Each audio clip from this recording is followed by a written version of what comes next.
To construct a regular pentagon using a line. The line is drawn to the measurement. You label it AB.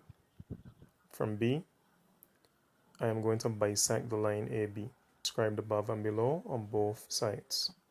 So I draw my line, my bisector goes through line AB. On the right side, I'm going to construct an angle.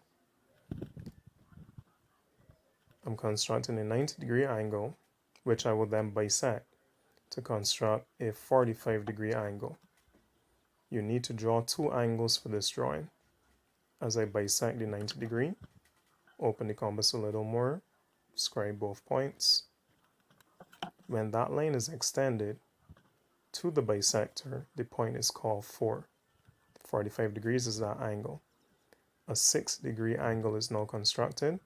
Scribe once, scribe twice, and then extend the line. So both of these lines from the angles are extended to the perpendicular line.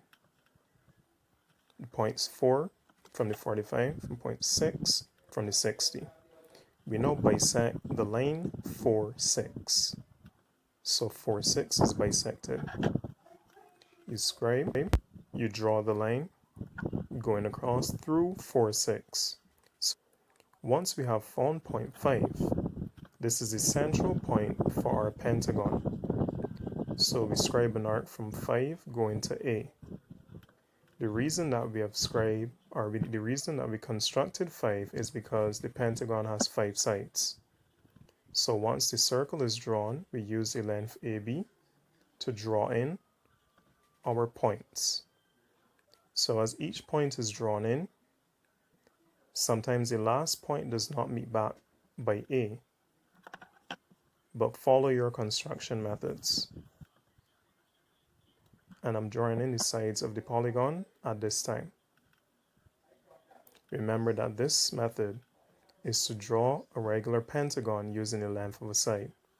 You can use this method to draw any type of polygon by extending the numbers upwards.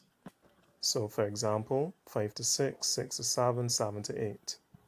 We will now draw a second pentagon, but this time we'll be using a diagonal.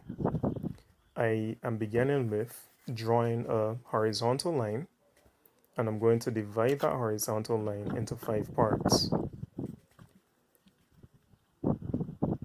So we scribe, open the compass any measurement, and we make 5 arcs. There are different steps for this drawing, but the steps can be done in different orders. So once that line is divided into the 5 parts, the main point that we will have there is point 2. That's the most important point. Once again, if you wanted to draw a larger polygon, you could divide the line into more parts. From here, I'm going to bisect the line to draw a circle. Because this polygon, we're using a diagonal line, but it's a diagonal line on a circle. So I'm scribing to bisect the line AB. I scribe above and below, and I draw my perpendicular line through it. At this point, I will draw the circle. Sometimes you can start with drawing the circle and then divide the line into equal parts. At the top, where the bisectors met, you draw that line through point 2, where point 2 crosses AB. And that is the measurement of each side. So from the top, you draw that line through point 2, and where it touches the circle, that is the length of our first side. And you use that measurement as you go around the circle. This polygon was done by drawing a circle and having the length of that side in the circle.